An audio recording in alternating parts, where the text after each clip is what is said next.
years anyone catch on as fast as him. You showed him something once, and it was like he'd been doing it for 10 years. It was stupid crazy.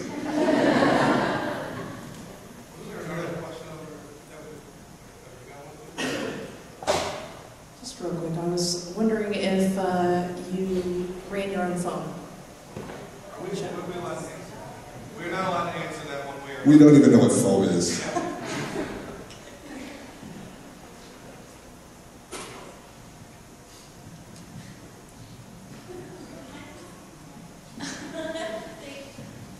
Hello. First off, just congratulations on just an amazing show and for being where you are in your career. In regards, I know season 3 has already been filmed, but in regards to season 4, if the show came to you guys and was like, hey, you get to pick a challenge, you get to challenge the contestants, what would you want to have them do? Greek myths. Greek myths.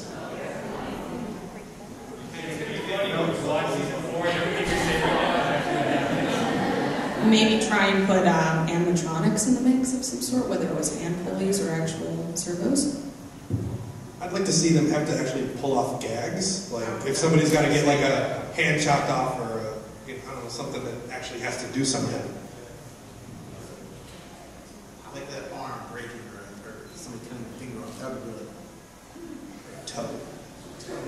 I'd like to see like Actually, exactly what you guys were saying, like the gag thing has been something I've mentioned several times. I'd love to see that, because it's also so much a part of what we do. I mean, you almost never get on and off the show just doing the aesthetic aspect, and then there's always a bunch of gags or body parts or whatever.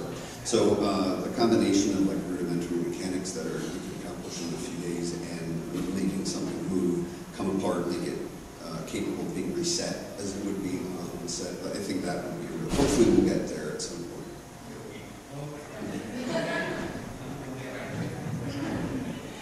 I guess I would definitely...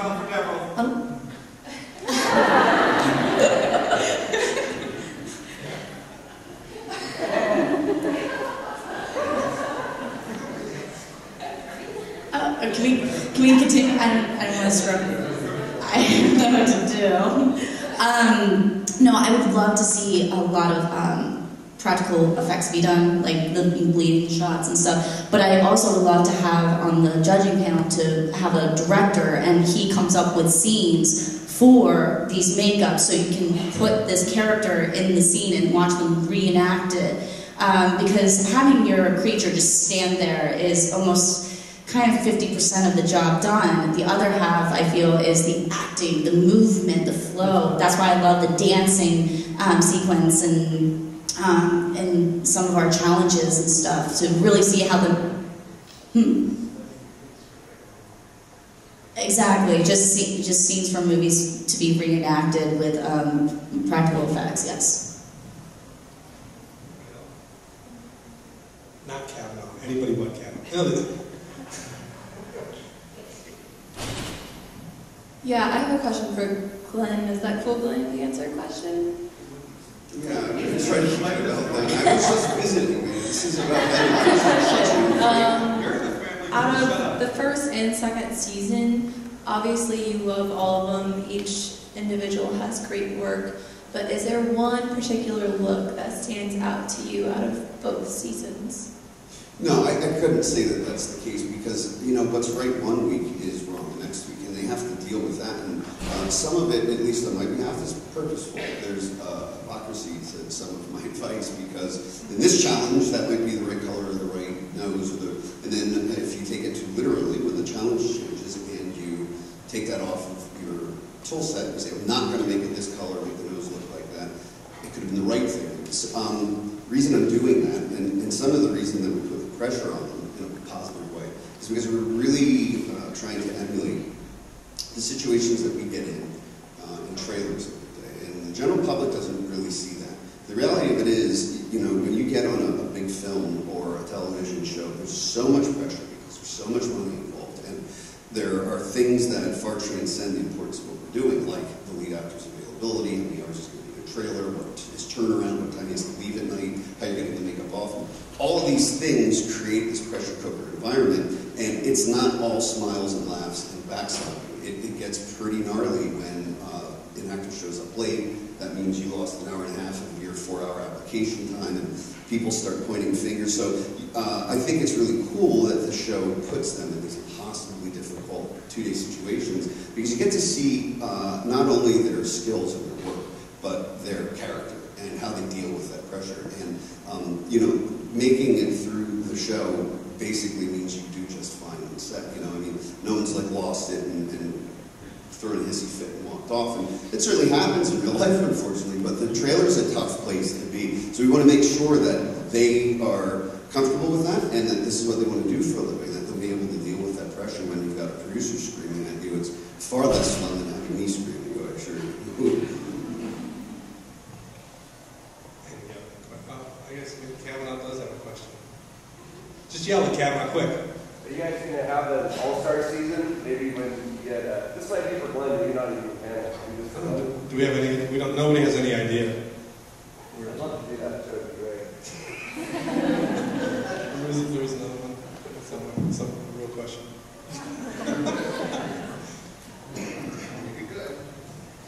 What advice would you give to somebody that's like still in high school that wants to be doing what you guys are doing now? Change career. Yeah, it's all about practicing. There's so much information out there, whether it's a school, whether it's information online. Stan Winston School's got great online stuff. There's tons of YouTube stuff. There's a bazillion books. There's so much stuff out, and the schools. I mean, you can go. Yeah, it's all practice. It's all learn your information. Make sure you have a good work ethic. Anybody else got work ethic? Practice. I'd say don't be afraid.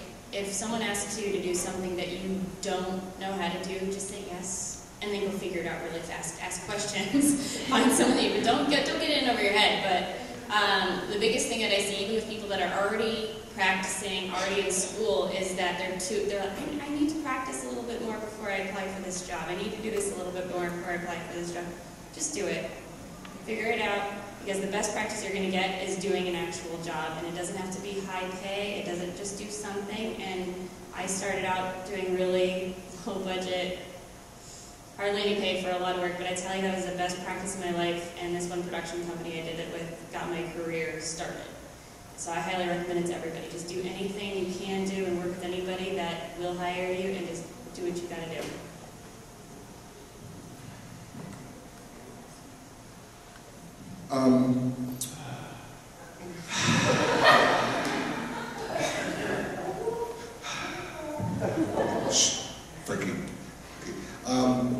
You know, if you're not doing it 24/7, it's probably not for you. You should be doing it just because you feel this inner urge to do it all the time. You know, if you have to push yourself to do it, or you're like, yeah, I really don't feel like doing it today, or I didn't do anything this week, then find something else, because it's too difficult to not be absolutely rabidly passionate about it. When I was 17, Dick Smith, you know, said, "You're not very good at this, so, you know, if there's anything else you want to do, you probably should do it." And there wasn't, so I just kept going. And I'm like 40 pounds heavier. I agree with what he said. When I was in school, this shows you the difference in just 10 years of generational gap. When I was in school, we didn't have internet, we weren't searching stuff online and stuff like the Effects Lab and like you said, Stan Winston's. And what I did was I got a Starlog or Fangoria every once in a while, and there was stuff in it, and I would just absorb it and sponge it in. And